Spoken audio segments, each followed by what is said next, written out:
ดีครับอาจารย์ครับผม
Hello and welcome to another Dhamma meeting where we will discuss the Buddhist practices of charity, morality, and meditation. Everyone is welcome to join. We are waiting for our first participant, which happens to be Mike from New York. Good morning to you, Mike. Can you hear me? Good morning, Ajaan Suchart, or good evening, I should say to you. Yes, we are on the opposite side of the globe. We're on the opposite side, but we're finally, because of daylight savings time, we're on at least the 12-hour cycle. So your 9 p.m. is my 9 a.m. No, your 9 a.m. is my 8 p.m. Your 8 p.m. Okay, but Yeah, now I can take yeah. my calls from work. It's so good to see you. I haven't talked to you in a few weeks. Um, I had my retreat at Wat Meta since we last spoke, and springtime has come to New York City. So lots of good things coming right now, even when the world is still a bad place. Um, but it was a really good retreat, and I was thinking about you a lot while I was at it. So I just wanted to thank you for your teachings and your example and your demeanor. Um, I talked to a few of the retreatants, one of who had been to Wat Yan recently, Norwin. Do you remember when he came by? I can't remember, but it's okay. Yeah, he was a nice retreatant. Um, but today I wanted to ask you about your teacher Mahabua. Um, I know you got to spend a lot of time with him. And I wanted to ask you if there was a moment in your practice where you truly felt like you had internalized his teachings and that you became your own teacher through the teachings of your teacher. Well, I don't really understand your question. Just when you felt like, if you ever felt like there was a time after studying with him for a while that his teachings had become one with you, or that you had, taken in his teachings, where that you did not need him as a teacher anymore. Well, I couldn't recall that moment because I always consider him my teacher regardless of whatever happens inside of me. Even if I feel I don't need his teaching, but I still feel that he's still my teacher and will always be my teacher. So I, I don't know if does this answer your question or not. But if you ask me, do I feel that I can live without a teacher? I said I could. If he should have passed away, I wouldn't feel any loss really.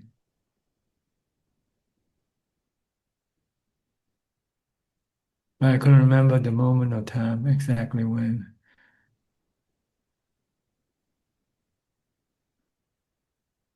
Do you remember a feeling after he passed of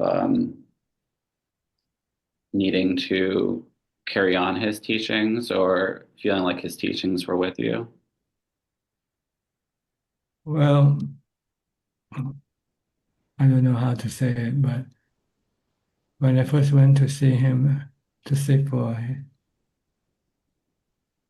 his uh, teaching, I was actually looking for more for a location than for a teacher. I more or less already know what I have to do.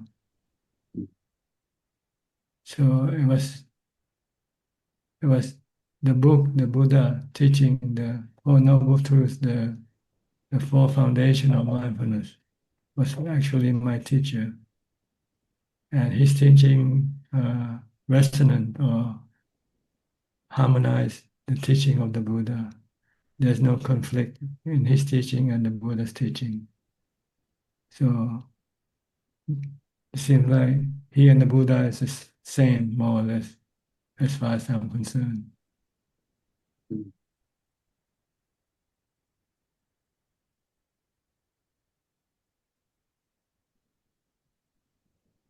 So I knew more or less what I have to do. But his teaching, his technique is uh, can could did help a lot in fast tracking the practice to get the practice moving forward. Has many tricks like fasting and you know sitting for a long time, for instance.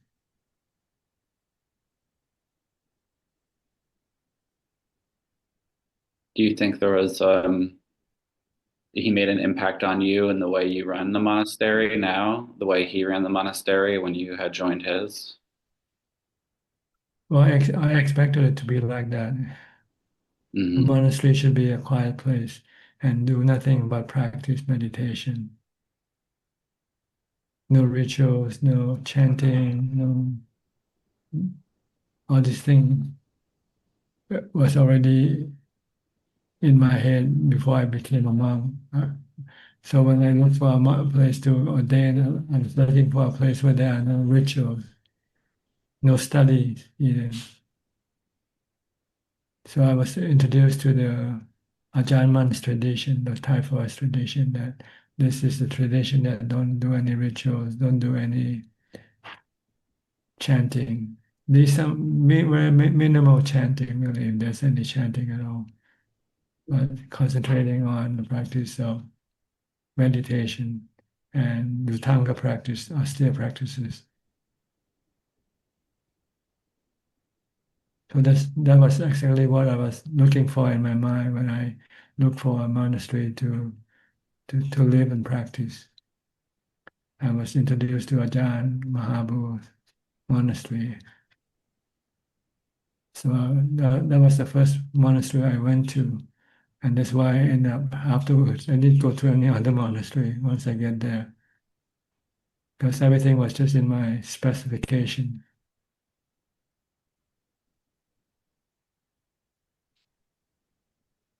Okay.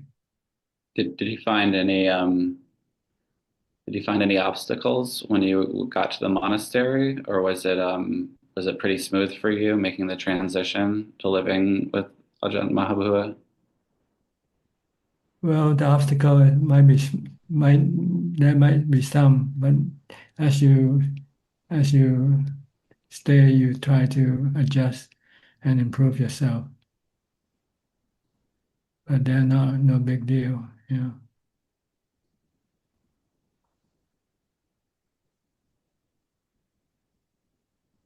Okay.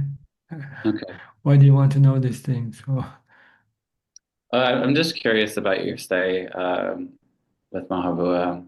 Um, in my travels, yeah, I found a lot of peace, but I also kind of was brought face to face with my own mirror a little bit. And I was just curious if you had like experiences like that, kind of like seeing like a microcosm of the world, like in the monastery or anything like that? No, I don't think I have any experience like that. I just have peace and happiness. That's all that I was looking for, just peace and happiness. I'm not interested in any psychic powers or anything of that sort. I'm just looking for a way to make my mind calm and peaceful all the time. Not a single moment of sadness. To me, that's the most important thing anyway. It's the reason why I became monk. That's the reason why I did the practice. I just want to get rid of the suffering or the mental stress and anxiety, worries, fear that's in my mind more than anything else. And I know that meditation practice is the way to go to get to the point where you will have no suffering, no mental suffering.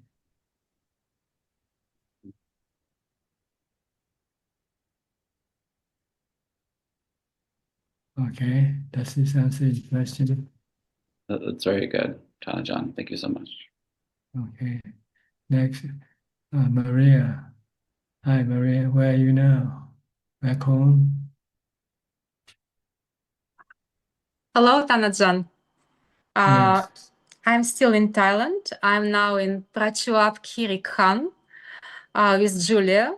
And we met here Vipassana meditators that also want to ask a question. They are from Germany.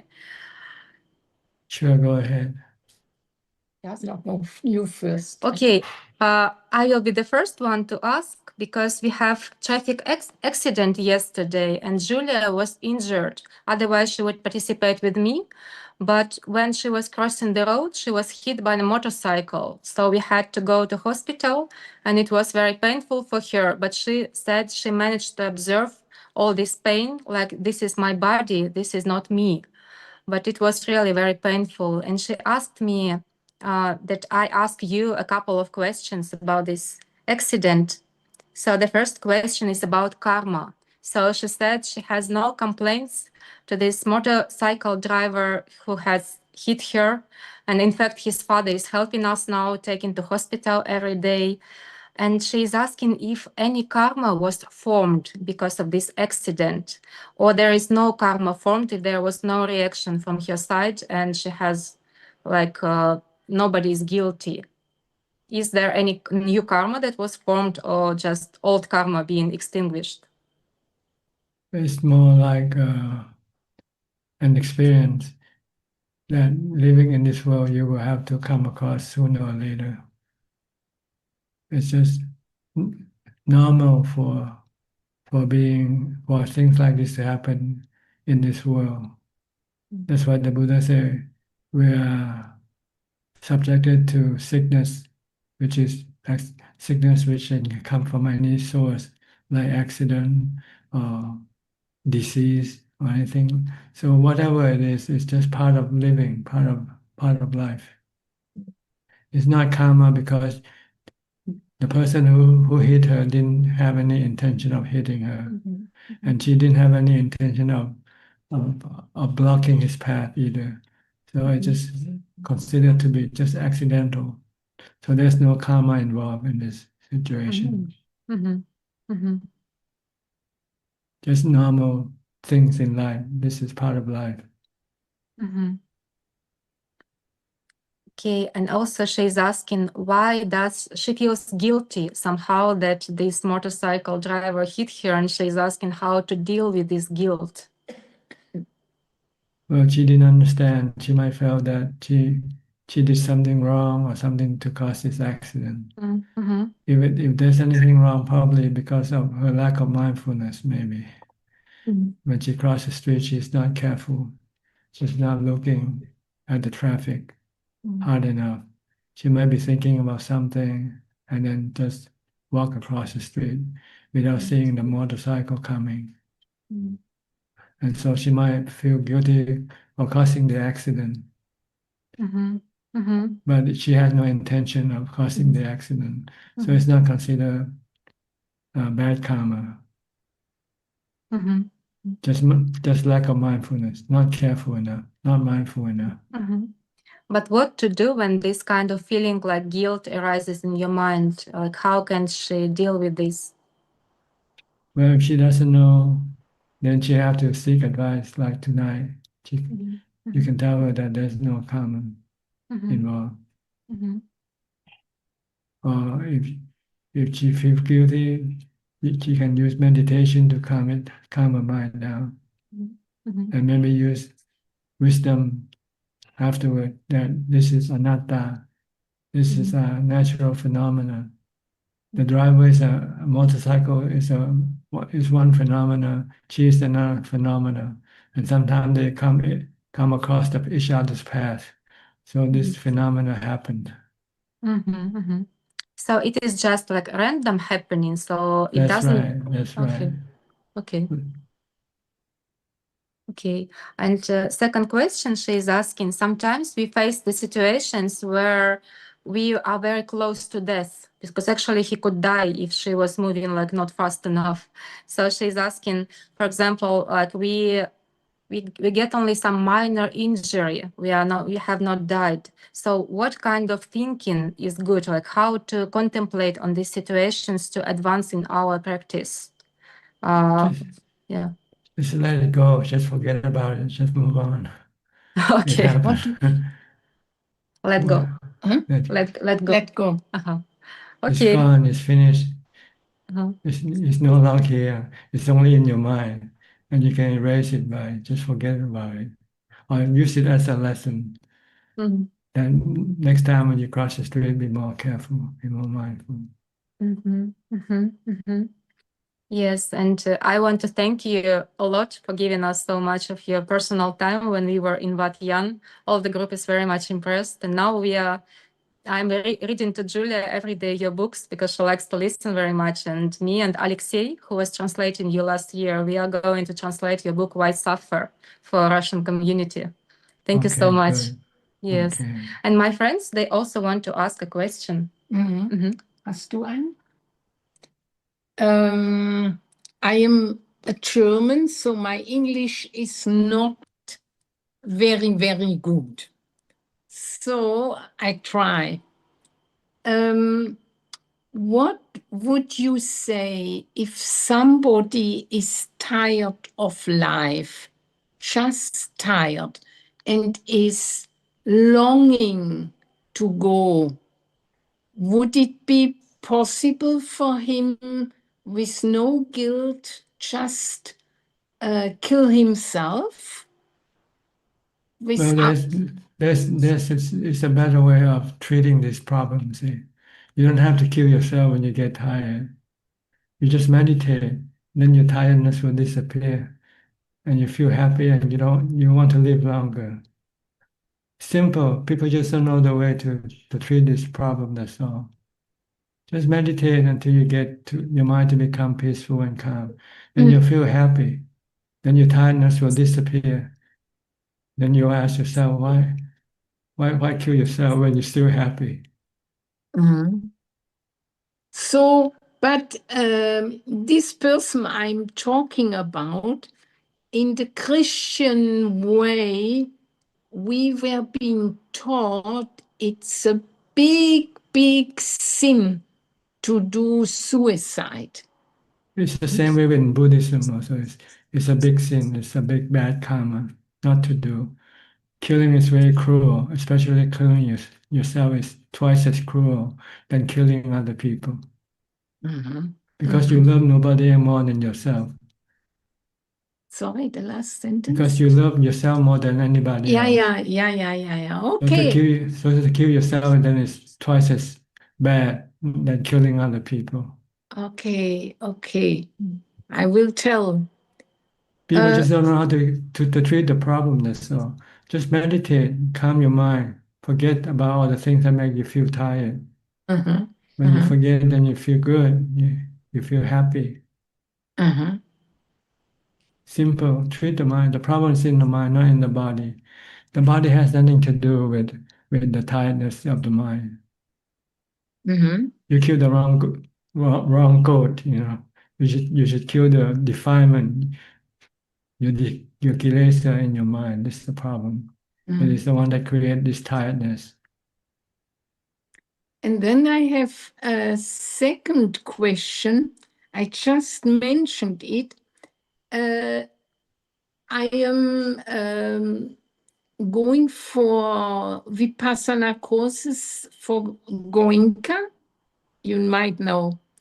And Goenka in the evening discourses are mentioning, especially in the long courses, so many times how many times Buddha had to be reborn again and reborn again to become an Arahant and a Buddha, Sammabuddha. Sammasambuddha. Is this really important? I mean, my question. Well, it's not that you want to reborn, but the fact is that if you cannot stop rebirth, then you'll keep reborning. Das habe ich nicht verstanden. I did not understand it. If you cannot stop the rebirth, you need to come back again and again and again. Yeah, but Buddha came as eons, and how do we know? We don't know where we come from, and we don't know where we go. You don't have to know where you came from or where you're going. All you have to know is you still have suffering or not. Yeah. And if you still have suffering, you have to work at getting rid of your suffering. Okay. Once you have got rid of your suffering, then you know you won't be. You don't have to be reborn again. You became a Buddha. That's all. Mm-hmm. Sounds good. and clear. Mm-hmm. Yeah, that's the problem. Our problem is suffering, nothing else. Mm-hmm. Once we have no suffering, then everything is fine. Okay. Ajaan, I found 2 more questions. Do we have time? Sure, go ahead. Okay. Actually, it's again about Julia. She has a son, and her son is 25 years old. And recently, he got a military letter in Russia. It's like the government has found him, and they are summoning him to go to war. He doesn't want to go to war. He doesn't want to kill people. But if he refuses, then they will put him in prison or something worse. And his life will be affected by that for the whole of his life. Like, what is the correct way to handle this situation for the son and for Julia herself, because she's worried so much? Well, it's up to the son what he wants to do. If he doesn't want to go, then he has to go to jail. Or else he has to escape and run away from the country and live somewhere on it. You cannot do that now because they block all this. You cannot fly out when you get this kind of letter. Yeah. Then you either go to jail or you go to war. This is karma, I guess. This is his karma. And what about Julia? How She just have to say it's beyond her ability to do anything. She's treating her son is like anatta. Her son is like the weather. She can stop the weather, can stop the rain, or can stop the sun from shining. So you cannot stop the problem with the sun. Yeah. Or you can take a look at the big picture. Eventually, we're all gonna die anyway, regardless of what happened.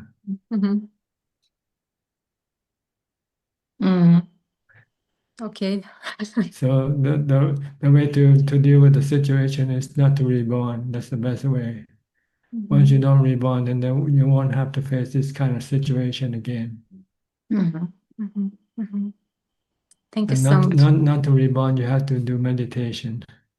So always come back to meditation, to jhana, to wisdom. Thank you so much. And I wanted to ask the question about war. So people who like are summoned to war, or they need to, like, they face these situations where they have to kill people. Is it like some karma from they killed somebody in the past life, or they were killed by somebody? Is it like the consequences of bad karma? Well, if you kill, this is bad karma, new bad karma. If you're being killed, this is probably the consequence of your bad karma in the past. You might have killed somebody before. Now it's your turn to be killed by somebody else. So if you don't want to create any new karma, then don't shoot. Just point the gun, but don't shoot. Then you won't commit any new bad karma anymore. And you're willing to pay for your bad karma, then you're willing to be shot at and die. Then you might become a Sotapanna, who knows? Because you let go of your body. Yes.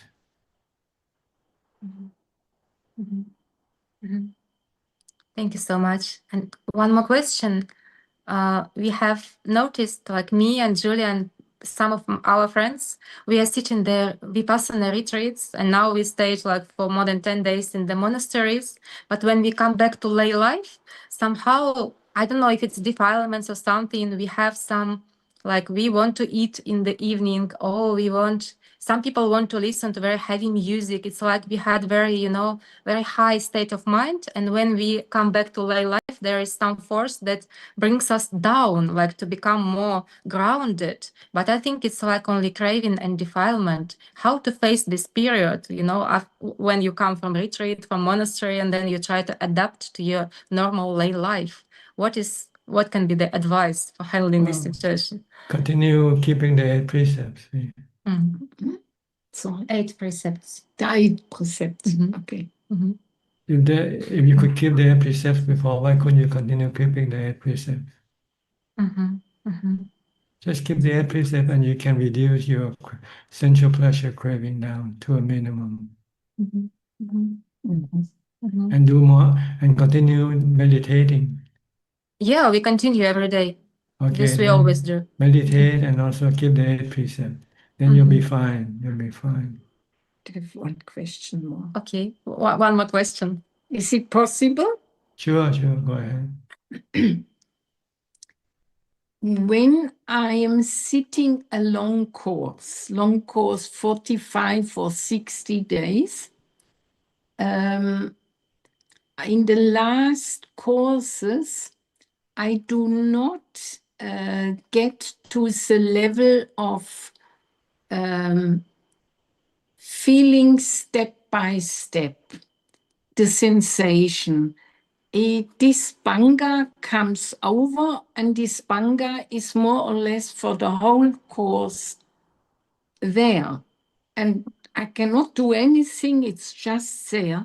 So I cannot go through the body and feel the sensation, because there are maybe very fine, like electricity or data or whatever, but no sensation in the way that I can feel them.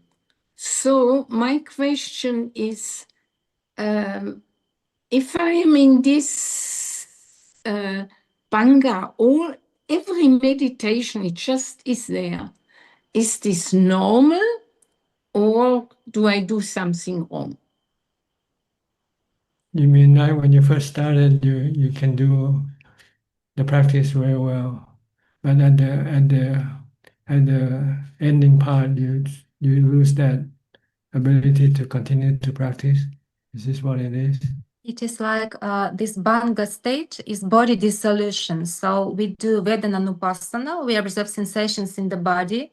But when her practice started to advance, she has this kind of condition every meditation. So when she's sitting, like her body dissolves and she cannot feel her body. It's like there is no boundary between yourself and the environment. So there is nothing to observe and she cannot do Vedananupassana. So she's asking if it is normal and how to continue doing Vedananupassana when you cannot see your body, you cannot feel it.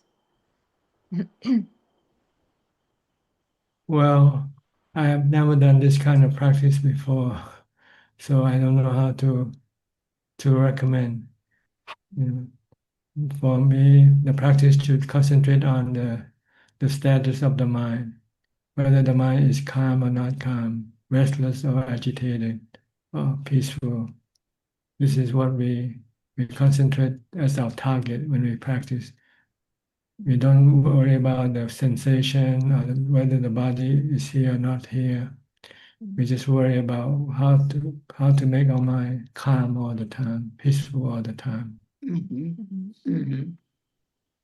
So when you reach like fourth jhana and then you start to do vipassana, is it like only mental? Like if you face any craving or defilement, you try to understand it's anicca, anatta, or what kind of practice you do after you reach like fourth jhana?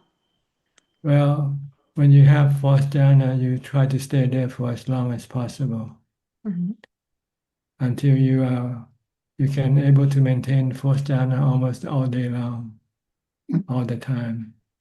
And then when you come out, then you can then start dealing with your suffering. Should any suffering arise, if you start to feel bad about your body, for instance, your body gets sick, and you worry about whether it's gonna die or not, then you use vipassana or wisdom to teach the mind that the body is subjected to death. It's gonna die, regardless of how you treat the body. Sooner or later, your body will die, and your suffering arises from the fact that you don't want it to die, craving for not being. You don't want the body to die. This is craving for not being. This is the one that caused you the suffering. If you want to stop the suffering, then you have to stop the craving for not being. So you have to stop the craving for the body not to die. You just have to let that body die. If you're willing to let the body die, leave it alone, then your suffering will disappear. So Or if you, okay.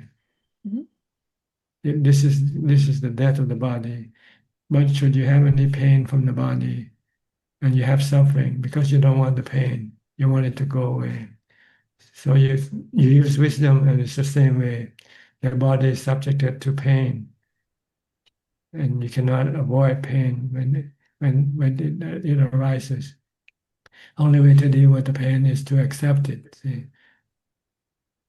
Once you can accept it, you can stop your craving for the pain to go away. Then the suffering will disappear. Okay. So this is the work of wisdom after you come out of jhana. Should you have any suffering appearing at that time. But if you don't have any suffering yet, you can teach your mind how to train yourself, your mind how to deal with death and pain before it happens. So that when it happens, you know how to deal with the pain and with death quickly. But if you don't train yourself, you might forget what is causing this suffering. I don't want to die. What is causing this suffering? I don't want to be painful. I don't want to get sick. But if you already train your mind beforehand, taught your mind that when you get sick, you feel bad because you don't want to get sick. You want it to get well. But the truth is you cannot force the body to get well or not to get sick. The body is not under your control, anatta. If you don't want to suffer, then you just have to let it be. So this is vipassana. We work on vipassana on two levels. First, if there's no suffering, we do the homework, training the mind to face the examination that's gonna come up later on, like sickness or death. Or if you come out meditation and you already have sickness, you have cancer or whatever, you have pain in your body, then you have to use vipassana, teaching the mind to let go of the attachment or craving for the pain to go away and accept the pain and try to live with the pain. When you accept the pain, living and able to live with the pain, it means you let go of your craving for the pain to disappear. Then the suffering will disappear, but not the pain. But the suffering is more painful than the pain of the body. You see. Mhm, mhm, Once your mind has no suffering, then the pain of the body doesn't mean anything to the mind. Mhm. mhm, mhm, You don't have to go kill yourself. Most of the people go kill themselves because they cannot face the pain of the body. Mm. Mm. mhm, Okay? Mm. So this is Vipassana. And you can only do this with jhana as your support. If your mind has no jhana, you won't be able to stop your cravings. mhm, Mhm. mhm. Mhm. And if this kind of defilement is not about the body, it's only like it has only mental character, like some attachment to something, but not to the body, just some fear or some anxiety. Same way, you just have to look at the cause of the anxiety. You worry about financial problem, for instance, money. Well, money is also like the body, it's impermanent, it's not sure, it's not certain. It can go up and it can come down. Mhm, If you have attachment or craving for the money to always be there with you, then you can have suffering because sometimes the money won't be there, won't be there with you. mhm, But if you say, okay, I can live without money, doesn't matter, I can stop, I can die. If I should have to die or stop, I'm ready to die, ready to stop, then you will have no suffering. mhm, Because you know you're gonna have to die anyway one day, right? And you prepare for death already. So the problem will be minuscule, will be no problem. Once you can handle the pain and the death of the body. These are the two major problems concerning the body. And aging also, getting old. mhm, So this is what you should try to train your mind to be able to solve this problem. The problem of the body getting old, getting sick and die. Once you can deal with this problem, other problems will be no problem at all. Whether somebody leaves you, somebody hates you, somebody don't pay your debt, doesn't matter. mhm, They're all small problem comparing to the big problems that you have already tackled. mhm, So try to deal with the body situation, the aging, sickness, and death of the body. This is your principal problem. mhm, Once you can deal with this, then the problem will be no problem. mhm, mhm, mhm. So you do Vipassana, it's like contemplation, but supported by the power of jhana. Is it right? Contemplation, if you have no suffering yet, you study the way how to deal with death, Mhm, how to deal mhm, with pain, how to deal with aging. mhm, And it all come from your craving not to get old, get sick, or die. That's causing you the suffering. mhm, But once you can stop this craving, because you know you cannot force the body not to get old, get sick, or die. mhm, So you learn to accept the aging, sickness, and death of the body.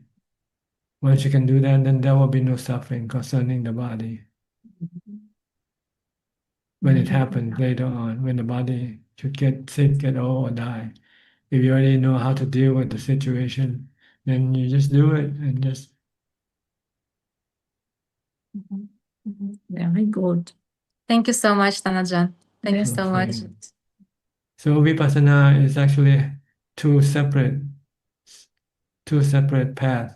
I mean, yeah, the path of training yourself for the final problem. When it's not there yet, you train yourself. You contemplate. You study how to let go of your body. But if you should come face to face with the suffering of the body, then you have to use vipassana to stop the suffering. Same way, but the only difference is the one is not yet happening, one is already happening. Mhm, mhm, mhm, And you use the same method. You have to look for the craving and then stop the craving by accepting the truth of the body. The body is anicca, it's gonna get old, get sick, and die. It's anatta, you cannot stop this process. Mm. mhm. All you can do is to accept it. But may I ask one question in this regard? Sure.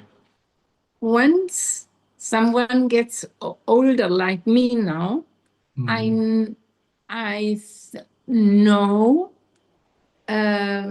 when the body breaks down, or let me say, I'm doing some activities to keep the body functioning. But if I do nothing, like a lot of elderly people, they are becoming sick and frail and do not die, but just suffering. So don't we have to do something in a certain age to prevent the physical suffering? Well, you have to look at the big picture. The big picture is you can do anything, you can prolong it, but you cannot stop it. You cannot That's stop that. So it's up to you. You have the choice of whether prolonging it or just let it go quickly. But okay. don't do anything to it. Just let it be. Okay. Okay. I mean, don't stop the body by killing the body. But if you don't want to exercise, you don't want to eat, or that's okay. It's not killing the body. You're just too tired, too sick to do anything with the body.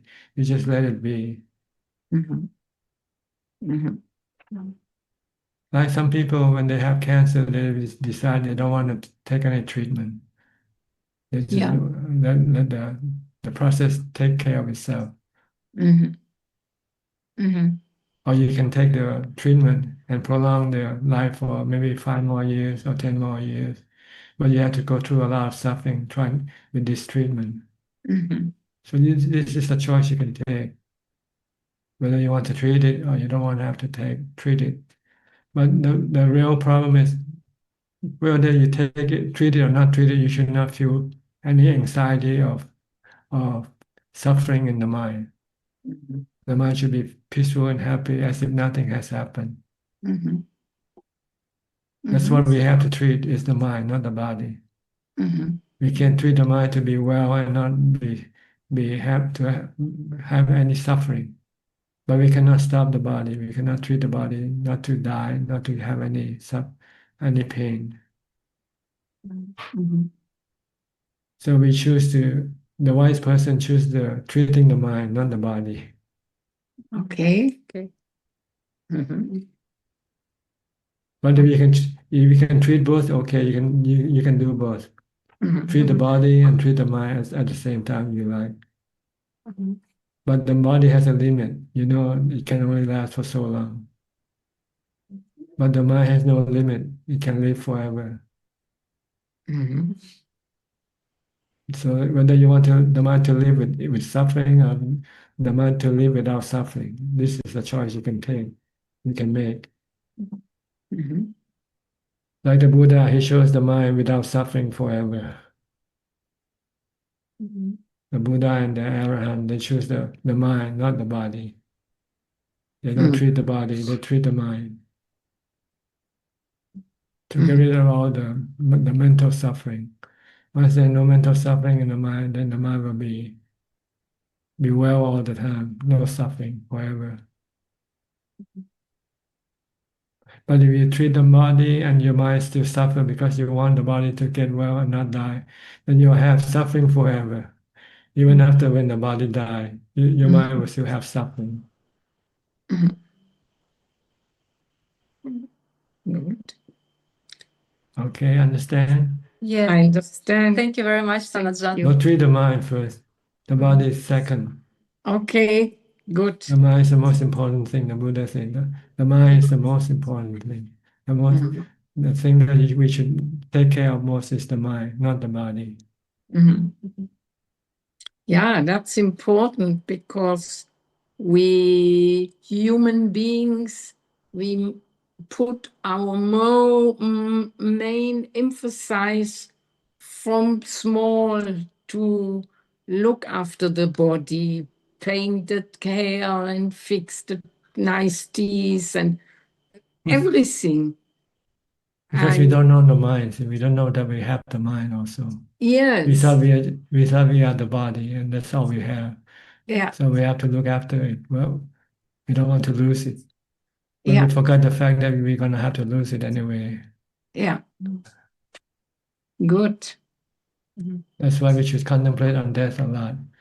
Once we are born, we are subjected to aging, sickness, and death. Keep reminding ourselves all the time. So then we don't spend too much effort on trying to keep the body alive. Yeah. Yeah. Good. Okay. Thank All you so right. much, Tanaja. Thank you. Thank you very much.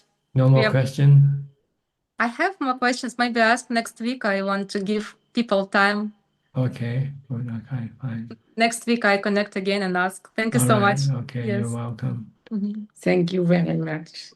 Next, I'll go to New Zealand now, to Anura, and a new day there, Wednesday now.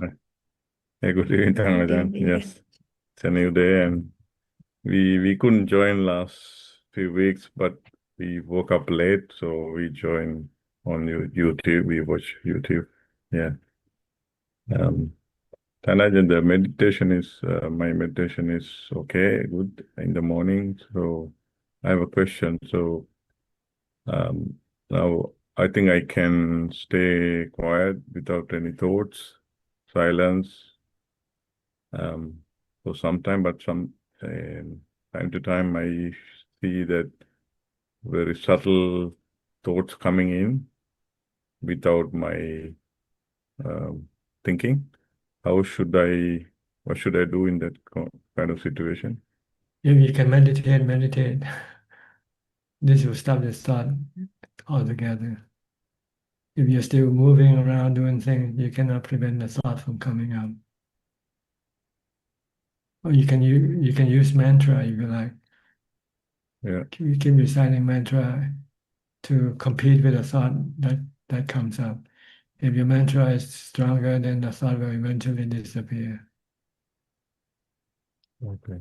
Or you can meditate, sit down, and then watch your breath or recite a mantra. So yeah, this happens during meditation, so I can stay very quiet. Yeah. If you still have thought, if you still not still, then you should use your breath as your object of concentration, or you can use the mantra Bhutan. It means you still need more mindfulness to make it still. Mm-hmm. So don't stop watching your breath. If you use the breath, then don't stop using the breath. If you use mantra, then you should continue using mantra. Okay.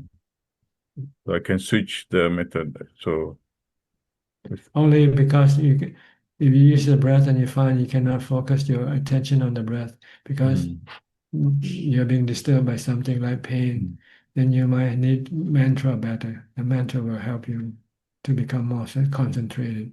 Yeah. Okay. But if there are no cause, then you should continue with your breath if you're using the breath. Yeah. Because the breath will bring you into deeper, into more calm than the mantra but but I don't know. Maybe both. You can use both. I guess. I find that the breath is easier, so I can start with the breath. It goes down and then it disappears. So yeah, that's much calmer. Okay, that's fine. Yeah. Okay. Okay. Thank you, Damajan. Yeah. Okay. So, yeah. What about you, Ramya? Anything? Any question? I'll keep practicing. Spend more time in the morning and sit. But yes, mindfulness is the mindfulness is the most important practice. Follow with meditation whenever you can. But you should be mindful all the time. In your waking hours, you should not be without mindfulness. Yes. Yes. Okay. Thank you. You're welcome. Thank you, Damajan. Thank you. Next, Alvin from Malaysia. Namaskaram, Ajaan. Yeah, Ajaan, I've got one question. I'm listening to Long Tam Mahabua talk again. He mentioned about the 7 senses. This one, what? Patisandhi Chitta. Ajaan, can you explain further on that? The what? Patisandhi Chitta, the 7 senses. I think I think he mentioned about that. Somebody asked him a question about the 7 senses. Instead of Six senses, not 7. this, somebody asked him about 7, and he said it's the Patisandi Chitta or something. I don't know. Yeah. I cannot answer this question. Okay. I thought there are only 6 senses.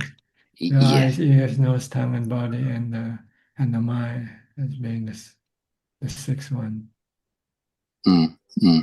But I was listening to the talk, and that was mentioned. Okay, I can't help you here on that. Yeah, no problem, Tanajan. Thank you. Okay. Next, Jordan from Toronto. Hello, Tanajan. I'm very happy to be here, and don't have any questions today, so I'll just be listening. Okay, fine. I'll go to Sri and check from Vancouver now. Greetings, Yeah, Tanaka. hello, Ajaan. It's not normal for you to come in this early. Jet lag. Oh, because you don't want to Jet miss the lag. train, so you try to get in early for it. Also, Yeah. we are jet lag Oh, from jet the lag. and also we the time has changed too. The time time Daylight change. saving. Yeah, daylight saving. Yeah. 1 hour early Yeah. now. Yeah. Yeah, it's the first time I heard just now you were saying that if you kill yourself is worse than kill other people, right? But then if we kill parents and arahant, that's That's even worse. worse, right? Yeah. Yeah. Okay. Oh, but when we kill ourselves, it's worse than meaning because you were saying because we love ourselves more. That's right. You love yourself more than you love Sri, right? Yeah. It was if I kill myself than if I kill Sui. You have to be twice as cruel to be able to kill yourself. Oh. But people still do it, huh? Because ignorant, avijja, Oh. or moha. They Oh. don't know the truth. They don't study the teaching of the Buddha. Oh. So they thought mercy killing is good, right? Killing somebody for Yeah. get rid of the suffering. Yeah. You don't get rid of the suffering. The mind still suffer after you kill that person. Oh. It continues to suffer, like the mind continues to suffer. It doesn't. Because the suffering is caused by the craving of the mind, see? Not the body that causes the suffering. It's the mind, the craving of the mind. If you want to get rid of the suffering, then you should stop the craving of the mind, not killing the body. You kill the body, the craving in the mind is still there. See? Oh. And it will still continue to create suffering for the mind. Yeah. But like if somebody like trying to like there were for example there were school shooting here and the teacher protect the children, that's different, right? That's like and he to save other people he was shot that he Well, he sacrificed. had no intention of killing himself. His intention is to save other people. You can call this metta, So this is compassion. totally different. This is because of the intention. It's the intention, right? And the intention is not to kill the person you try to protect. Yeah. Okay. So that's totally different. Okay. That's metta, that's loving kindness, Um, or compassion. okay. Is the intention? Is the intention like behind the Yes, The principal thing is the intention. Mm. Oh, If you okay. intend to kill, then this is bad karma. If you don't have Oh, any intent to kill, you have intentions to protect. yeah. But you might claim you say you kill the body to protect the mind, but you're not protecting the mind Oh, because the mind still suffer. Because oh, the cause of suffering hasn't yet been dealt with, oh, which is the craving in the mind. yeah.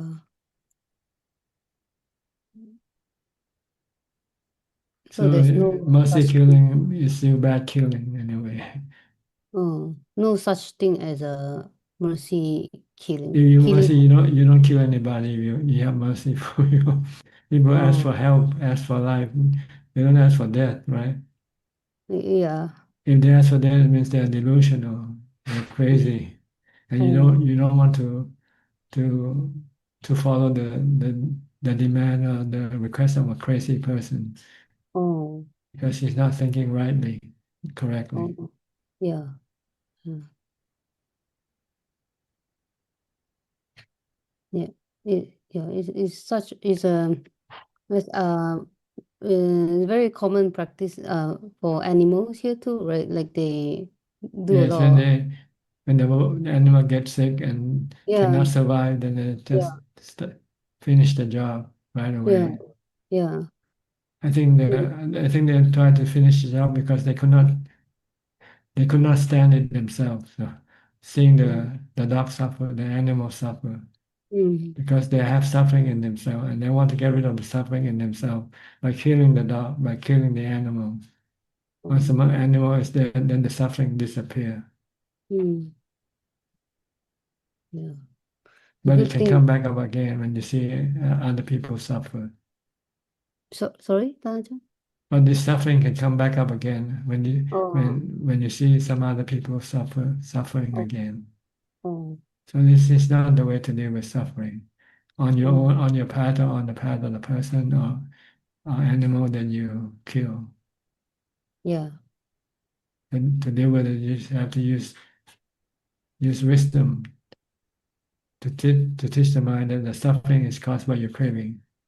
Oh, No Four Noble Truths. yeah. I'm very grateful for the Buddha's teaching and to have Tan Ajahn teaching us Yes, so he's the that only we don't person go who the knows the Four Noble wrong place. Truths. Without him, Yeah, we wouldn't know the Four Noble Truths. yeah. Without him, I think I believe some of the things that like That we because believe in that people do today.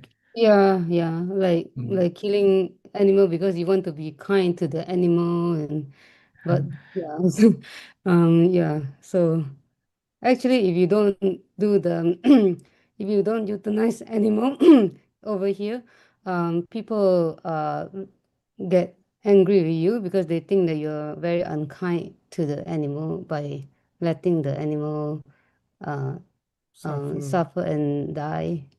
They think the euthanasia is the kind way. So it's so if I don't have the Buddha's teaching, I probably would have believed that. Mhm. Yeah. So yes, it's very scary. A lot of wrong Wrong message view, in the wrong world. view, Yeah. So Vicharditi.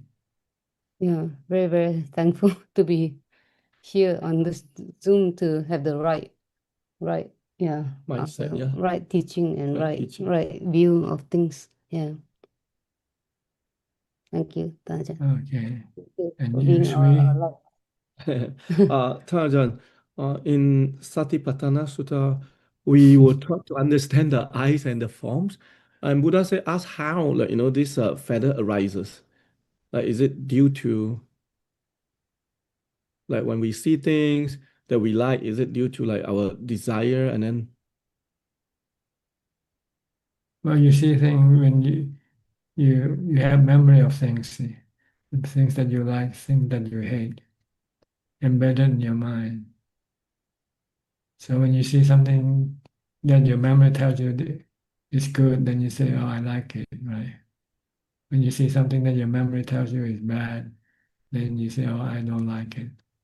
Your past experience also determine your like or dislike. When you hate a person, and the next time you see him again, you won't like him. You hate him. So I Okay. think sanya play a big part in our like or dislike, Oh, our memory. okay. And how to abandon it? Use wisdom for that. The thing that you hate are just four elements. You're hating the element, yeah. Mm, Or you're hating a natural phenomena like the weather. Anatta, everything is anatta. mm, Or you okay. can you can teach yourself that hating is not good for you. Hating is causing you the suffering, not the person that you hate. It's the hate that caused you the suffering, not the person that you hate. Okay. So don't hate, regardless of who you see.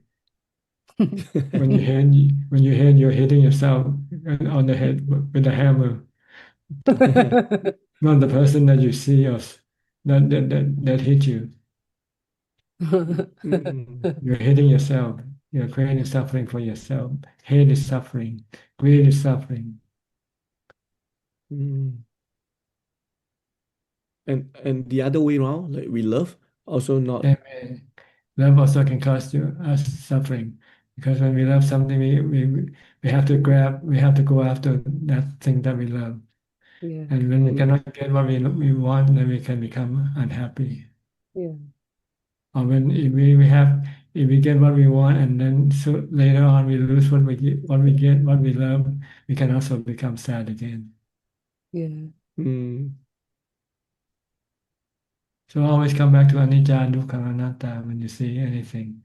Look at them as being dukkha, whether you like or you hate, they are dukkha, mm, mm. because they are anicca, they change.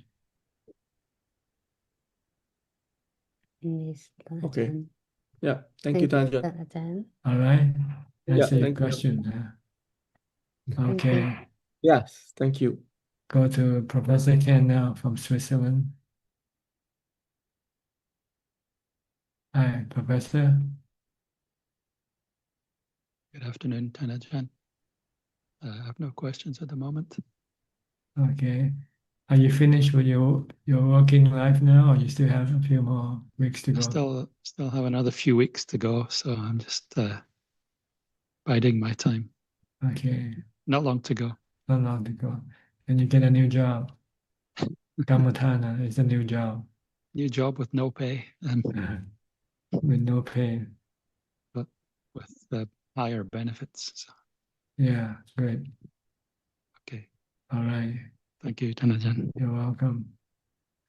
Next, David. Hi, David from Australia. Can you unmute the microphone?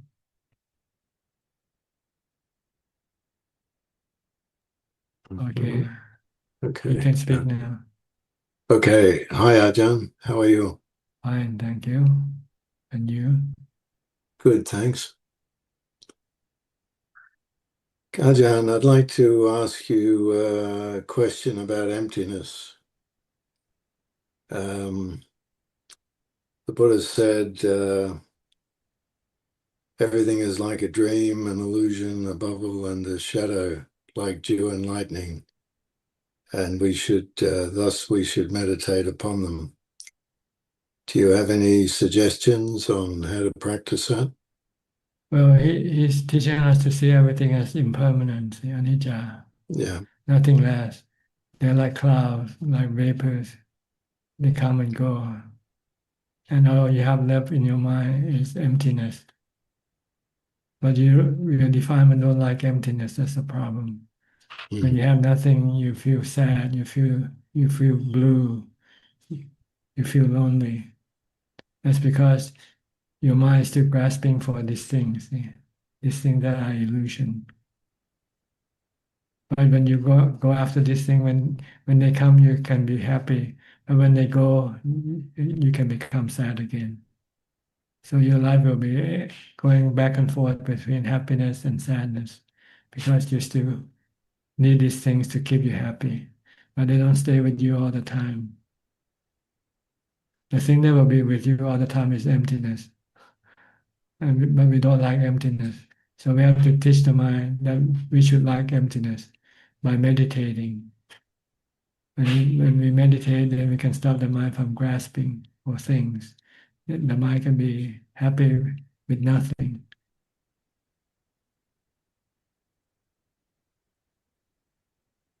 Yeah. Isn't the mind actually happier when it realizes emptiness? That's right. When it has nothing, it's happier because it has nothing to worry about. If you have something you will worry about, whether you're going to lose it or not, whether it will turn bad or good. But when you have nothing, then there's nothing to worry about. But the problem is the mind with the defilement doesn't want this. The defilement doesn't want emptiness. The defilement wants illusion. The defilement wants sensual things. So we have to stop the defilement by meditating. When we meditate and get into jhana, the defilement will stop working temporarily. And then you'll find peace and happiness being in emptiness, with emptiness. This is the first step of meditation. Bring the mind to emptiness to stop the defilement from working. But you cannot stay in meditation for all the time. After a while, you have to come out of meditation. When you come out, then the mind start working again. Then the defilement will start working, start craving for things again. Then you have to use wisdom to teach the mind to not to go after anything that the defilement crave for, because they are illusion, they are temporarily. Yeah. Can you say that emptiness is always there, but we just don't focus on it? We always put something in front of it. Let's put it that way. It's always in the background, but we always put sensual pleasure in front of it. So if we just focus on the emptiness, which is always there between the thoughts. Yes. The only way to focus on emptiness is to meditate, to get into jhana. Yeah. You cannot just think and say, oh, emptiness, everything go away. I want it to be empty. The more you think, the more your mind is not empty. No, because it's keep generating things all the time. Yeah. It's just a concept. It's not the reality. You have to stop thinking. That's the reality. Yeah. Then you get the emptiness. But if you say focus on emptiness, by thinking about emptiness, then you're not getting emptiness. No, because it's just a concept. That's right. So meditation is the reality. Yeah. Mindfulness can control and stop your thoughts. When your thoughts stop, then your mind becomes empty temporarily with mindfulness. Yeah. And when you come out of meditation, when your mind starts to go after something, then you have to use wisdom to stop it, to continue to keep the emptiness continuing. Yeah. By not bringing anything inside the mind anymore. Yeah. No sensual pleasure, no sensual object. Okay, good. So, if you are practicing Vipassana and your mind is, because you're concentrating on the breath, which is in the immediate present, this also leads to the experience of emptiness, because your mind is in the immediate present. It can't chase the defilements in the mind because you're in the immediate present. Is that correct? You mean when you focus your attention on your breath? Yeah, on your breath or on the body or on the mantra. Your mind is in the. You're in the process of bringing the mind to emptiness, but not yet getting there. You have to focus for a while until the mind stops thinking, then you get into emptiness. Yeah.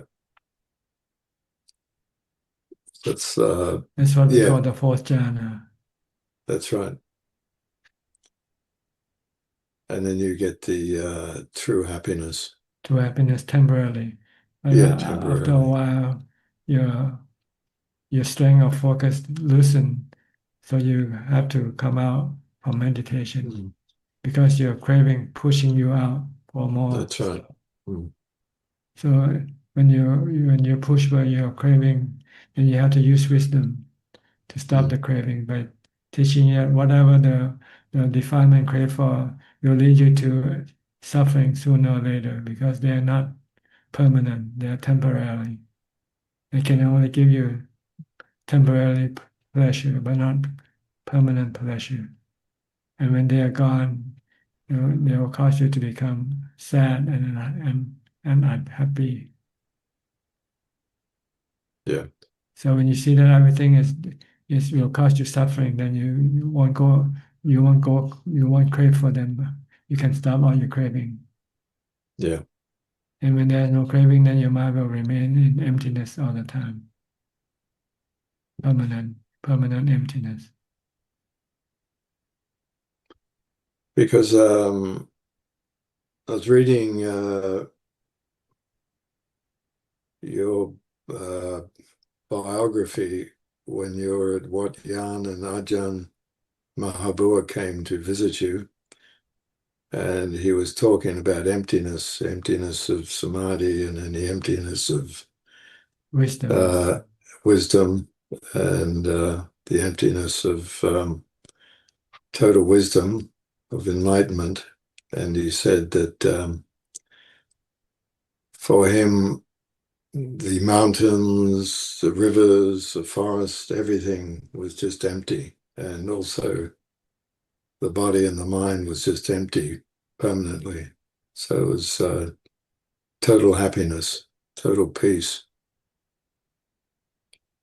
Yes, because empty of craving, see, that's what he meant. Yeah. No craving for anything anymore. They're just merely there, but they have no attraction to the mind anymore. The mind is not attracted by anything. Sounds good. So stop your craving. Stop your stop That's your the goal, attachment. isn't it? Yeah. Sounds easy, but hard work. It's hard work, but it's not impossible. It takes time. You have to be patient. Yeah. Okay. Long time work. Somebody said 1,000 mile travel, start with one step. Yeah. You That's have to right. take the first step. Yeah. And you keep going. Eventually the 1,000 mile will be reached sooner or later. That's right. So start with mindfulness, the Buddha say. Be mindful when you get up. Start mindfulness right away. Try to control your thought as much as possible. Reduce your thought as much as possible. Okay, very good. Okay, good. Thank you, Ajahn. You're welcome. All right. Next, Rohini from the UK. Are you mindful all the time?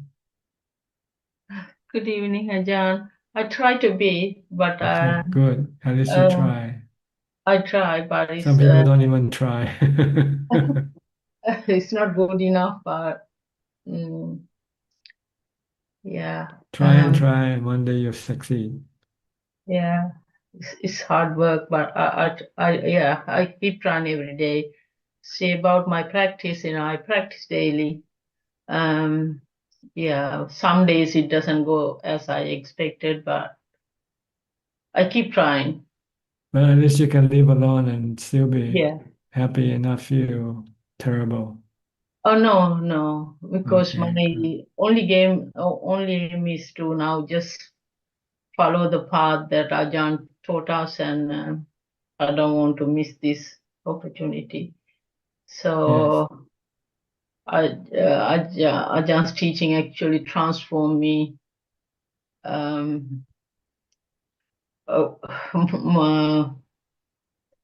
Transformed me completely, really. So I really thank you for that. Try to increase more meditation. More Yes. jhana, the better. And it's beyond words that I don't know how it's really transformed me. And can I ask a question from Anattalakkhana Sutta, if it is okay? Sure, go ahead. Sure, go ahead. I understand the body is non-self.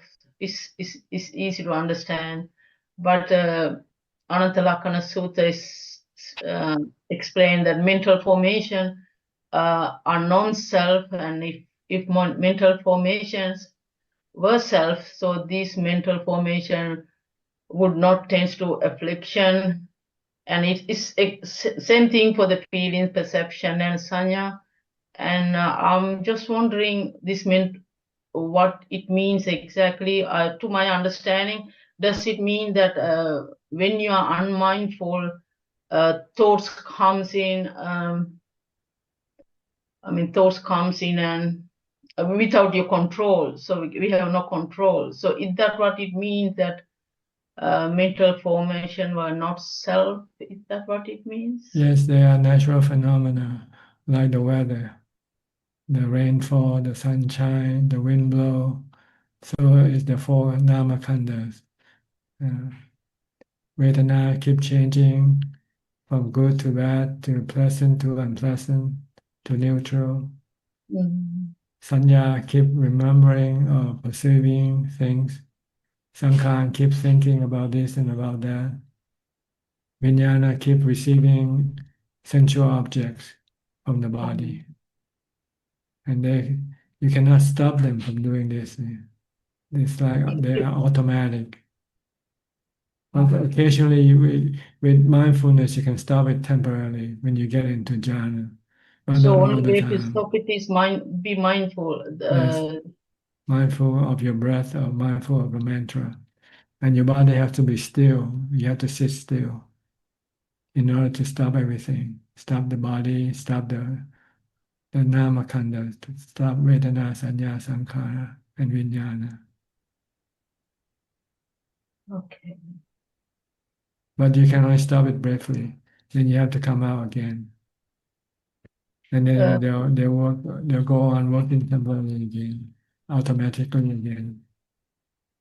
So the fully enlightened person has no, when the enlightened person is sitting still, no formation, no mental formation, or still temporarily stop. Mental formation stop. That's why we get emptiness in the mind, but only temporarily. You cannot stay in that state forever. Oh. And you come out, and then the mental formation start working again in conjunction with the body. The body feeds the mental formation with sensual objects. The body sees, hears, and so the process keeps going automatically all the time. The important thing here, or the essential thing here, is not to be attached to them, not to think that you can control them. You cannot control them.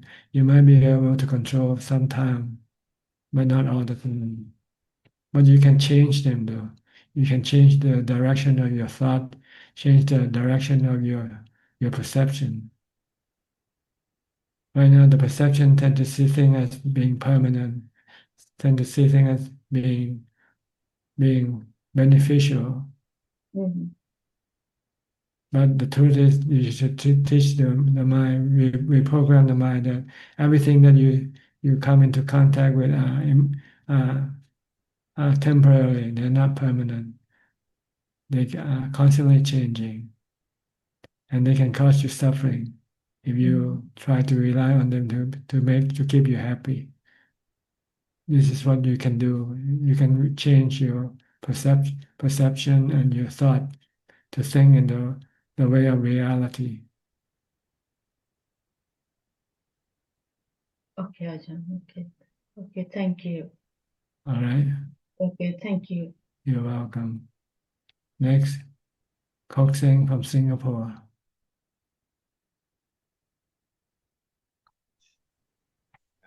Good evening, Prajan. Prajan, I'd like to ask you, nowadays I go to a different supermarkets for my marketing to buy my grocery, and I have to walk about 25 minutes to this supermarket. And along the path, there is a stretch of the footpath about 300 meters where there are a lot of crows flying about uh, along the trees. So each time when I walk along this path of about 300 meters, I will be very mindful to chant Buddha, Buddha, Buddha, because there's this fear in me that the crow may ambush from behind and then peck on my head. And I have actually seen a man being ambushed from the back by a crow before. And so whenever I walk along this 300-meter stretch of road, I become very mindful and keep chanting Buddha, Buddha, Buddha. So my question, Prajan, so when I was chanting this mantra, I was also thinking, that this chanting mantra helps me to allay my fears. But at the same time, I also have this thinking that, this chanting of the mantra will be some kind of a protection for me to walk safely past these 300 meters without any attack from the crow. So I just want to check, Prajan, is this thinking of chanting the mantra for protection, is this the right thinking? Yeah. Well, the only thing that the chanting can do for you is to stop your fear, because you forget about the crows temporarily when you focus on your mantra. But you cannot stop the crow from attacking you if the crows want to attack you. That's from your mantra could not stop them. Okay. Okay. So in other words, I have to also be prepared even when I'm chanting the mantra Buddha, and I would still be so-called attacked by the crow from behind or so on. So Yes, that's a possibility, but probably not, because the crow don't want to attack you in the first place. It's your thought of thinking that it will attack you. Okay. You have nothing the crow wants from you, so don't worry. Over here in Singapore, it was quite there were quite a number of incidents of crow attacking passers-by walking along footpath. Okay. Crows, they were very Well, that is your karma then. The thing is your karma. Okay. Okay. Noted. But the chanting of the mantra is only to protect your mind from suffering, from fear, because you forget about the crow and stop thinking about all sorts of things that the crow might be able to do to you. Okay. And also calms your mind. Then you have equanimity, more equanimity. You become less reactive to things around you. And also it forced me to be very mindful and chant the mantra. That's why some meditator looks for a scary place, because it will force them to be more mindful. Like monks like to meditate in the wild forest, in the jungle, because they have to be constantly mindful all the time, because they don't know who's going to come and attack them. Okay.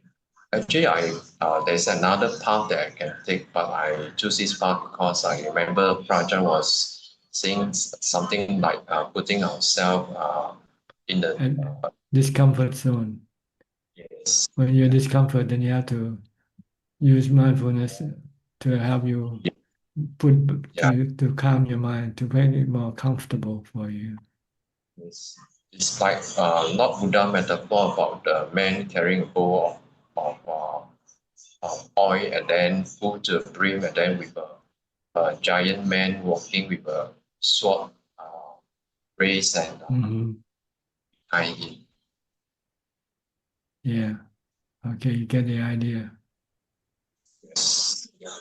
So if you want to advance in your practice, then you have to look for this comfort situation, because it will force you to becoming more mindful and more use of wisdom also.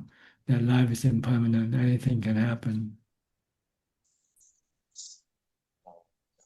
Prajna, can I ask another question? Sure, go ahead. Okay, this question regarding just now Prajan was saying about sensual pressures, and Prajan, you have also mentioned that entertainment from the social media, YouTube, Facebook, TikTok, and so on, all these are considered as entertainment, and so how, okay, and sometimes we cannot, or rather our mind still wants to enjoy some of these so-called entertainments from all these social media. And sometimes if, yeah, our mind still cannot let go of some of these entertainment. So how do we go about it, Ajahn? Well, look at the benefit the cost and the benefit that you will get from. If you pay attention, spend your time on social media, you won't get the benefit of meditation. So it's better to switch your time, instead of spending your time on social media, better spend your time on meditation or Dhamma studies, for instance. It will be more useful for you, more beneficial for you.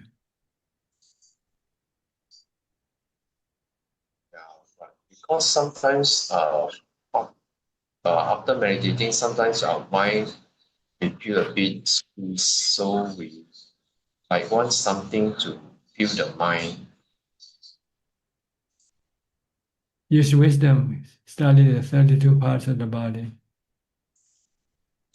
Study the 32 parts of the body. Okay. Hair of the head, hair of the body, nails, teeth. Yes, yes. And go through all the 32 parts and visualize them one at a time, how they look like. Yes. The lungs, heart, livers, kidneys, and Yes. yeah.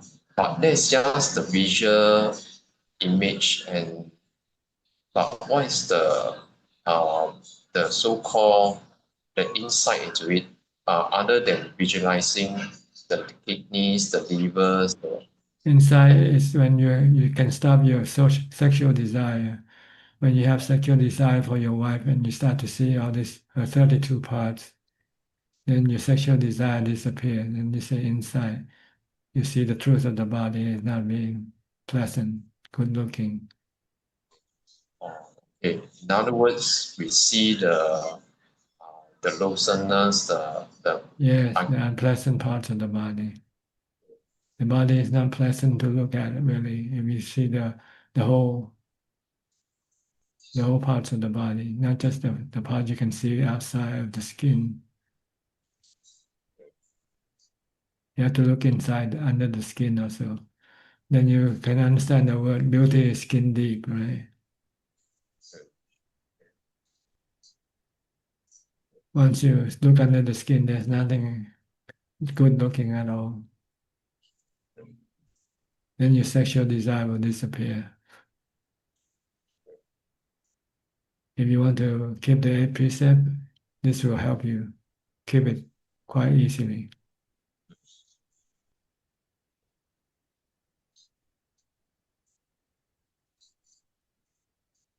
Okay, understand? Yeah. So try avoid all the sensual objects. And they're not good for the mind. They're harmful to the mind. Even children, they are not banned from using the social media. Or under 16 years old. That's right. Because cause the mind to have more craving, more sexual desire, more more desire for things that can then cause them to do bad karma to get what they desire for. Instead of spending time studying. Same way with us. We're like students. We should spend more time on Dhamma studies, not on social media, not on entertainment. Then we'll get good grades if we do like this. We'll get aces.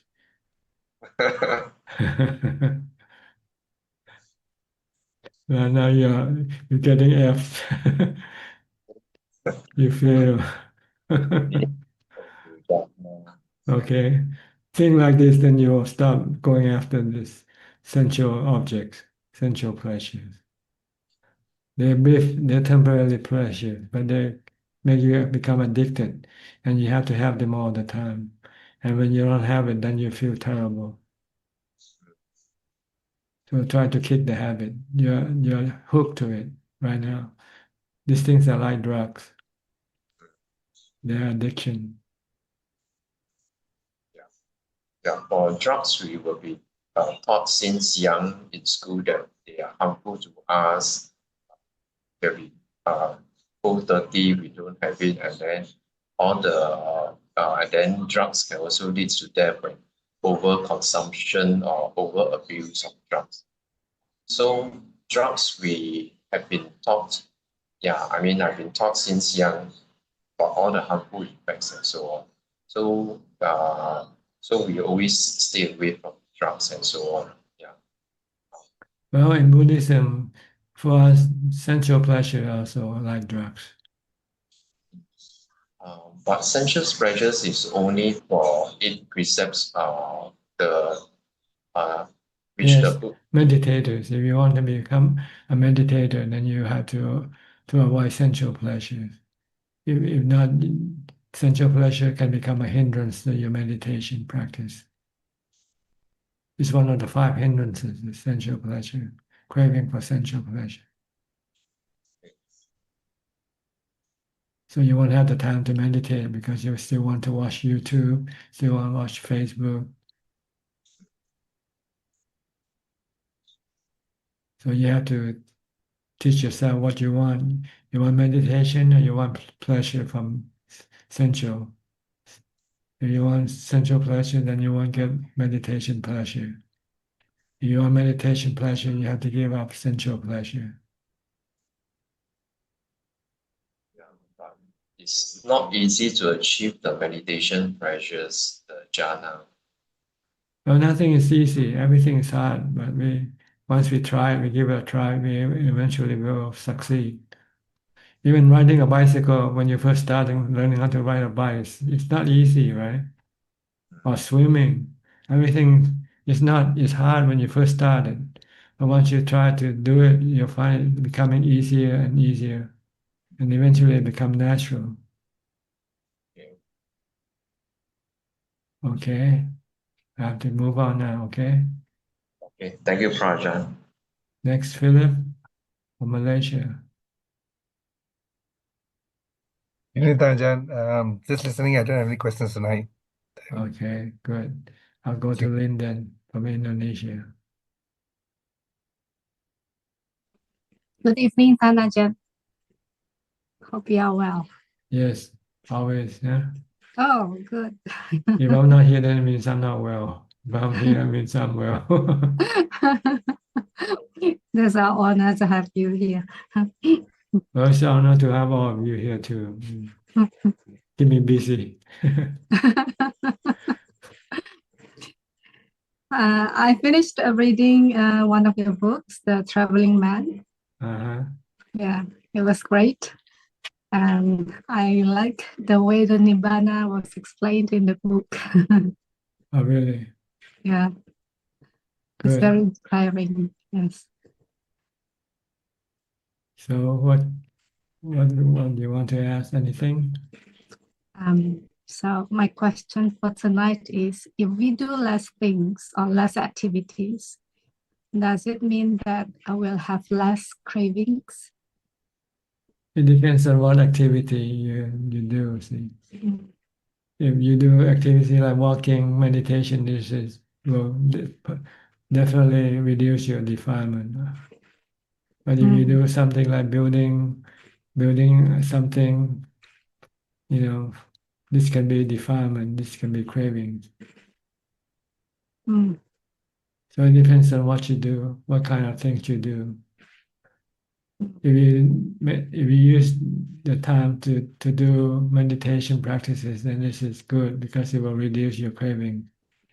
But if you do something that non-essential thing, like traveling, going from one temple to the next, this can be still considered to be craving. But if you have to do some essential thing, then this is not craving, like cooking for your meal. You have to eat at least once a day anyway.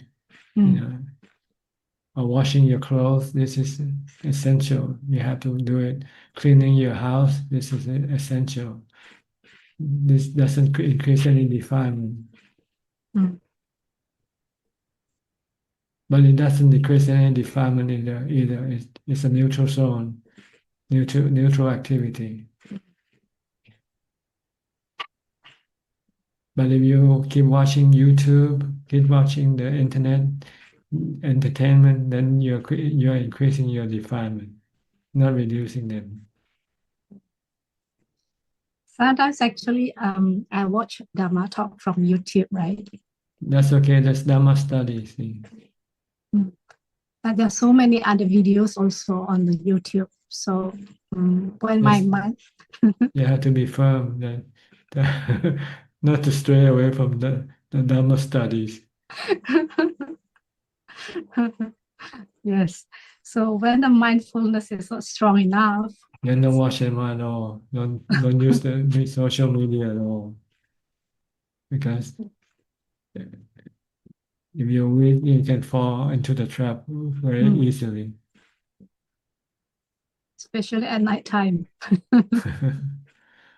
Tell yourself better to meditate. Best activity is meditation. So when I do self-retreat, am I allowed to cook? Well, if you have to eat somehow, right? If someone bring you the food, then you don't need to cook. But if you don't have anybody to provide you with food, then you have to cook or do something to get food. You might buy some finished food like TV dinner and put in the freezer, and when you want to eat, just put it in the oven, and then you don't have to cook. Ready-made food. Because I noticed that when I cook, I activate the thinking mind more. Yes. So I want to try to reduce the mental activities to the minimum. And also when you cook, your defilement can come out and say, I want to cook like this, I want it like this or like that. Then this is defilement, craving. See? But if you buy something already cooked for you, then there's nothing to do but just heat it up and eat it. Okay. Very clear. Okay. Okay, thank you so very much, Ajaan. You're welcome.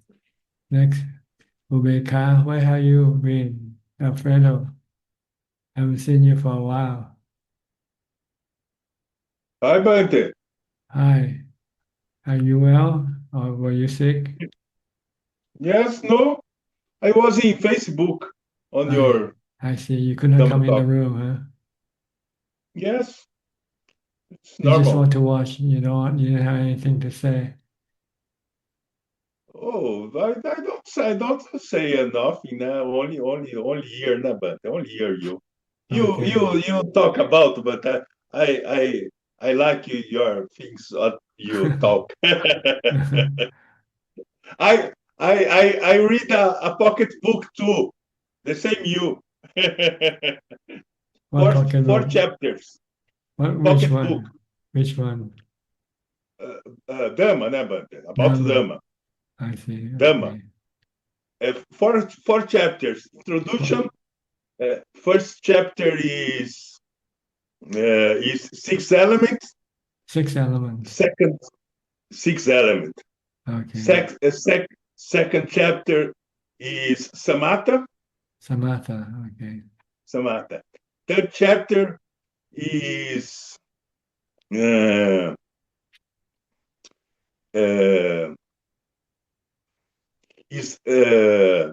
sati, sampajana. Sati, sampajana, Sampajana. mindfulness, continuous Yes. mindfulness. Yes. And fourth chapter is jhana upeka. Ubeka. Okay. Yes, jhana. I put jhana and upeka. Jhana and upeka. Yeah. Jhana and upeka. Ubeka come from jhana. Once you have jhana, you have ubeka. Yes. What chapter you think is more easy, Bante? What chapter of four is more easy? Reading them all is easy. It's practicing them that which is hard. But you have to start with sati. You have to start with sati sampajanya. Oh, sati for so the name of book is meditation for 24 hours. Yes, you have to be mindful all the Meditation time. for all the time. Yes. Then you Not meditate sleep. for jhana. Sleep not, never. Sleep not. No, only the time when you sleep, there's no need to do mindfulness. Yes. Meditation for 24 hours. It's little. I read in 2 hours. In 2 hours, I write the book. I wrote the book.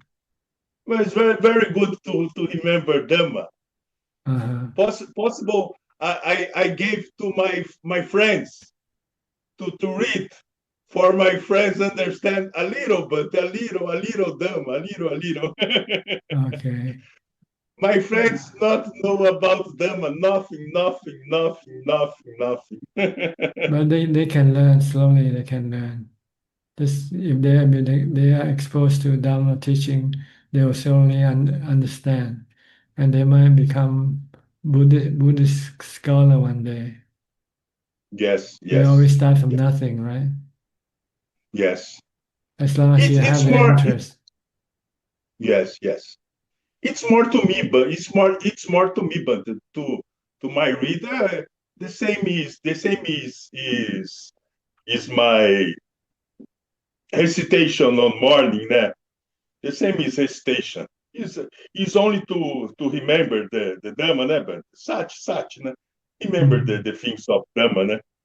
Samatha is very important, but samatha is Jhana and samatha is the same thing. Então, jhana, samatha, vipassana. In Vipassana, 6 elements is Vipassana. Então, Vipassana is very important. Other day I learned a bhikkhu, a woman bhikkhu, né? A bhikkhu. Yeah.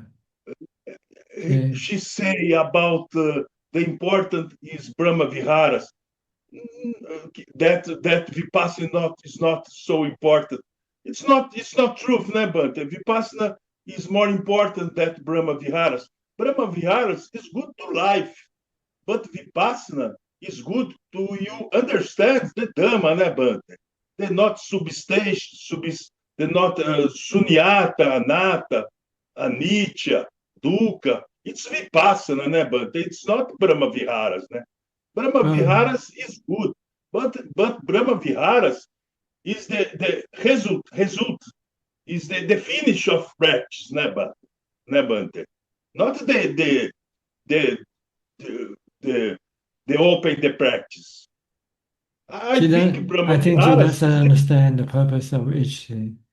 Brahma Vihara is for social activity. When you deal with people, you use Brahma Vihara. But when you want to become enlightened, you have to use Vipassana. Yes. Two different purposes. There are two different purposes, not the same. So maybe she still have activity with people, so she finds Brahma Vihara is more important than Vipassana. She hasn't yet meditated and practiced for enlightenment yet. Yes. So maybe she is a social worker, see. Yes. Then she has to have Brahma Vihara. She say that Vipassana is difficult. Vipassana is difficult. Dhamma is difficult. Dhamma is not easy, but Dhamma is not easy. Difficult only when you don't do it. When you do it, it becomes easy afterwards. Oh, of course, but of course. Okay. All right. Okay. Thanks. Good talking to you. Bye Good bye. talking. Bye bye. Okay. Gek Yen So from Penang. Good evening, Ajaan. No question, Ajaan. Due Okay, to some good. regrets, yeah. All right. Ricardo from Uruguay.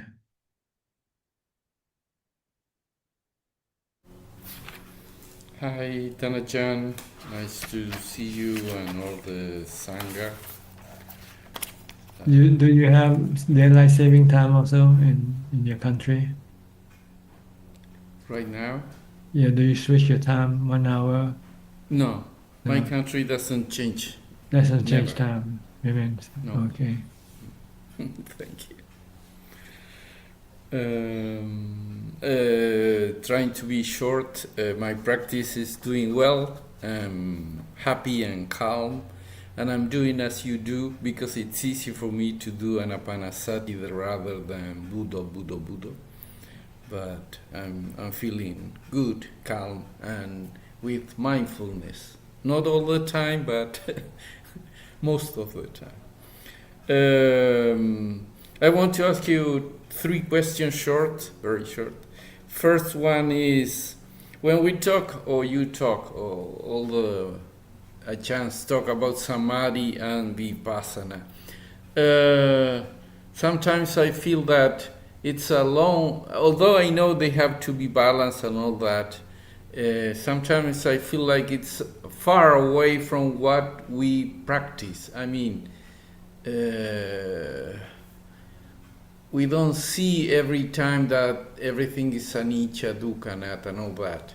We try to do it mentally, but it's like intellectually, not an inner part of our deep essence or something like that. I don't know if I can make me understand. Yes, it takes time. First, you need intellectual knowing first, and it will slowly absorb into your mind and become real. And this also has to have something to reinforce the reality. When you speak about anicca, when you lose your wife or lose somebody you love, then this become real. See, right now it's not real yet. Yeah. But then when it becomes real, then you know, oh, this is what anicca means, impermanent. This is what dukkha means. But if you have this intellectual knowledge already, you can have some protection. You won't feel as sad as other people would be. Other people who doesn't know anything about anicca at all. When they lost somebody they love, it can become very painful for them. So first you need to think about it. All right. So that when the real thing comes, then you can have the immunity, and you don't feel the dukkha. If you feel the dukkha, it means you haven't yet absorbed them enough into your mind yet. Your mind doesn't accept it totally yet. So you have to teach your mind to accept it totally. Then you will remember this for the rest of your life. Anicca, what does it mean? Okay. And here comes my second question, and that is, I had a dog who passed away last February, and I did cry a lot because he's passing away. And when he was dying, the vet gave him a shot not like to pass away, not to go through all the suffering. In this case, I felt that she was doing that for compassion, although I know that she was killing him. How does goes around? I mean, I know she was killing the dog, but she felt compassion also. How does this work? Well, misplaced compassion. See? When you kill somebody, it's not compassion, it's cruelty. Okay. But people want to excuse by saying, oh, this person or this dog is suffering, and I'm helping to get rid of this suffering. Mm-hmm. But you actually kill somebody. And killing doesn't mean that you are compassionate. If you're real compassionate, you don't kill anybody. Okay. True. Okay. The last question would be, some people, a master, some Tibetan master told about to be proud of the Dharma. And he said we should not be proud of the Dharma because proud is the ego. How do you feel about this? I mean, we should not be proud of the Dharma. Why do you want to be proud of the Dharma? That's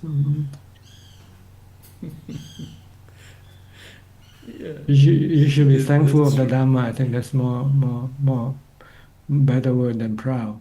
Be thankful that you have come across the teaching of the Buddha, because it's a light in the dark tunnel. See, Dharma is a light in the dark tunnel. When you have light in the dark tunnel, then you can see the way out of the tunnel. That's all. That's what it means. We should be thankful of the Buddha's, the Dharma teaching of the Buddha. Without the Buddha's teaching, well, we will still be totally in the dark, and we'll be just circling around in the tunnel forever. Won't come out of the tunnel at all. Yes. Eons reincarnation. Yes. Okay. Again, as Rohini said, we are very thankful for this opportunity to learn the Buddha's teaching through your teaching. So thank you. Yeah, we should try to take advantage of the Buddha's teaching as much as possible. Yes. Because we are running out of time. Every day goes by, we are losing precious time to take advantage of the Buddha's teaching. Okay. Yes. So don't waste your time on other things. Yes. Waste your time on study the Dhamma teaching, practicing the Dhamma teaching. This is the time you should be wasted upon. True. Okay. Thank you. Be well, Tanajan. Hope you become enlightened soon. Me too. Not me, not the ego. It's okay. It's okay to be enlightened. It's good ego. It's not bad ego. Okay.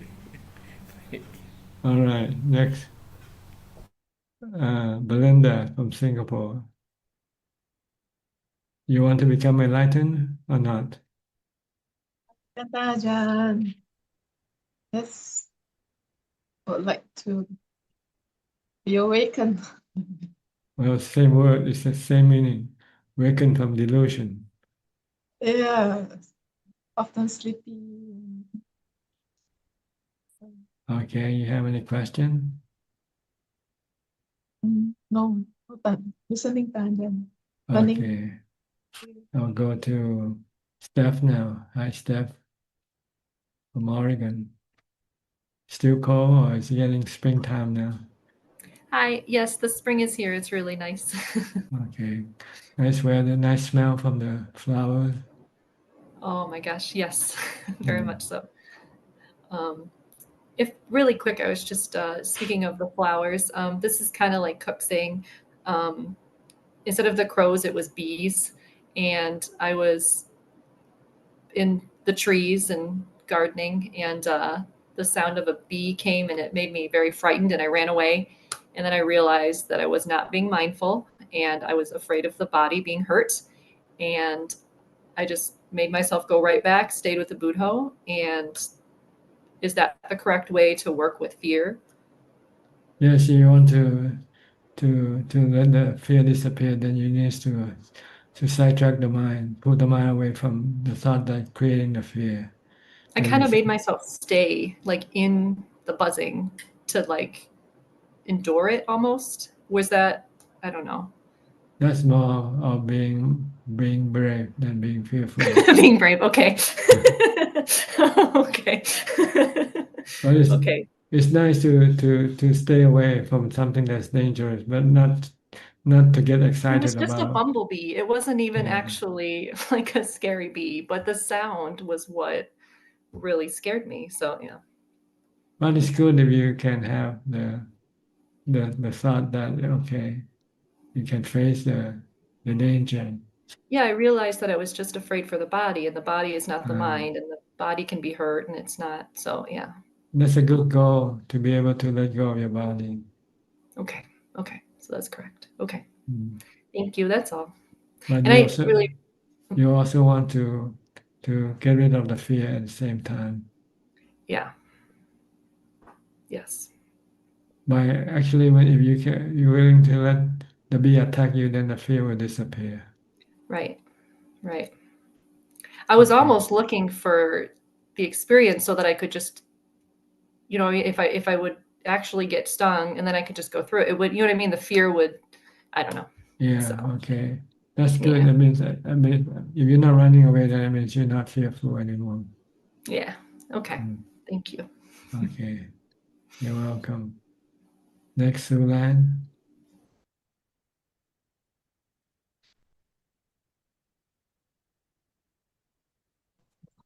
Hello, Ajahn. Nice to see you. Good to see you too. Yeah. Hope you are well. Like I say, I'm here. I should be well. Yeah.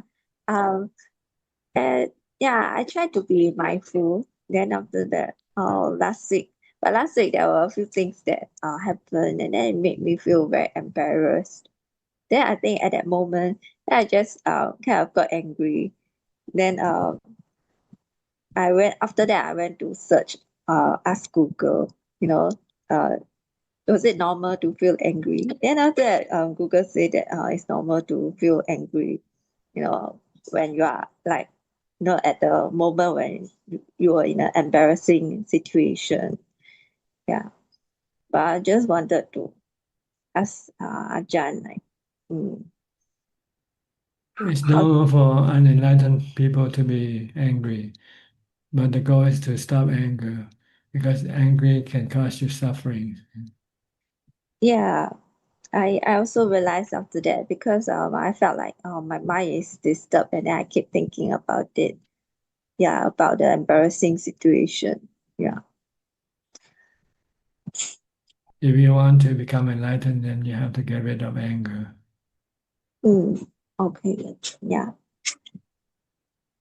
And the cause of your anger comes from your craving or your desire for things to be like this or like that.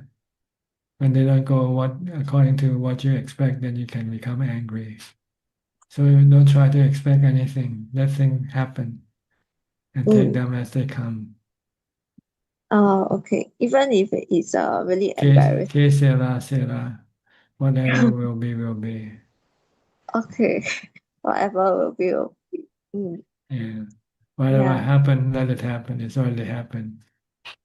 Okay. Then I shouldn't even think about it. But I don't know why my mind still reminds me of it. I should just forget. But You still have attachment to things. oh, okay.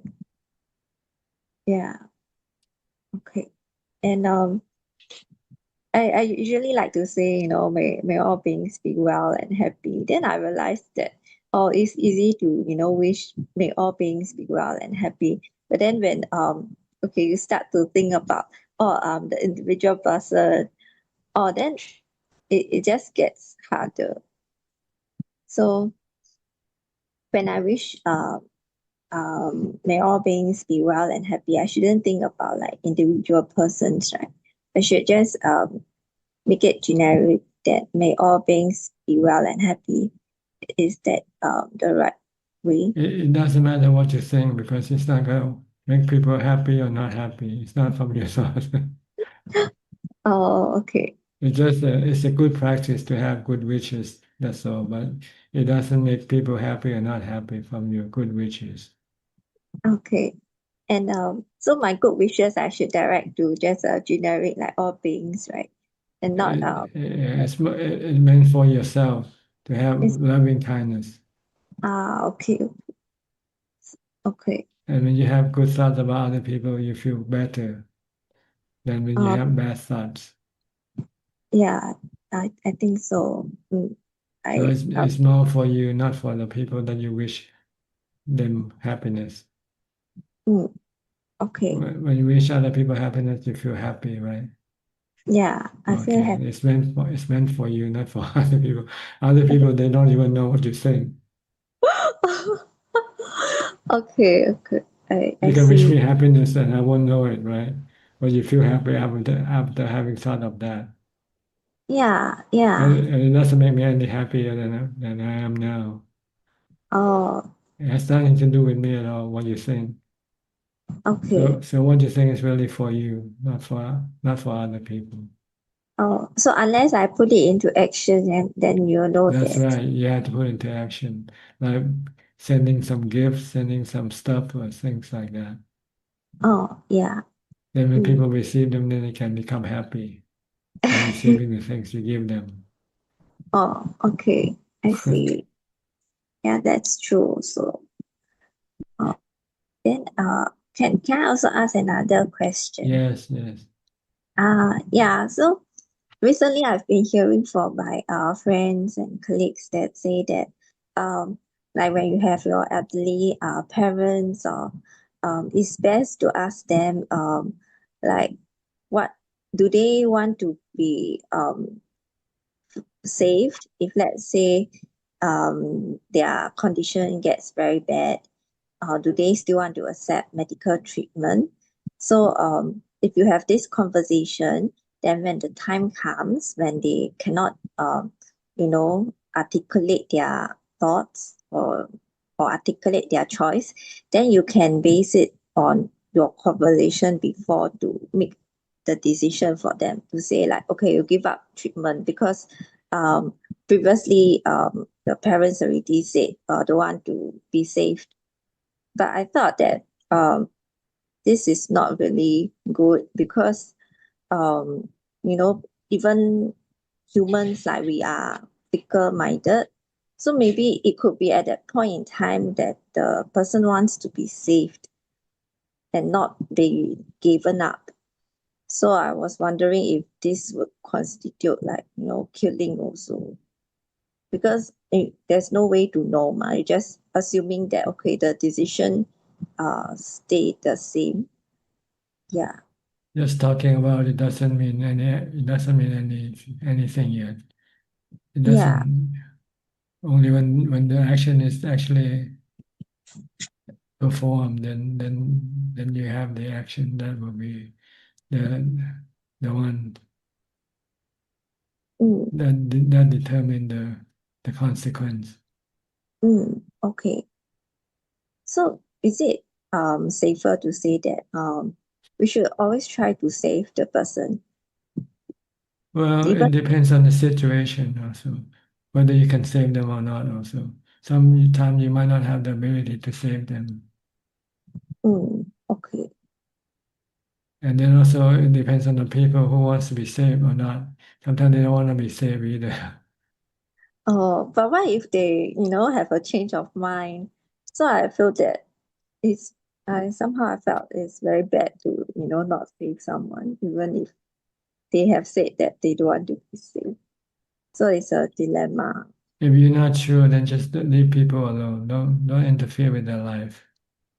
Okay. So better not to have this kind of conversation. Then I just make sure that I save them when I think conversation like this, it has to come from them.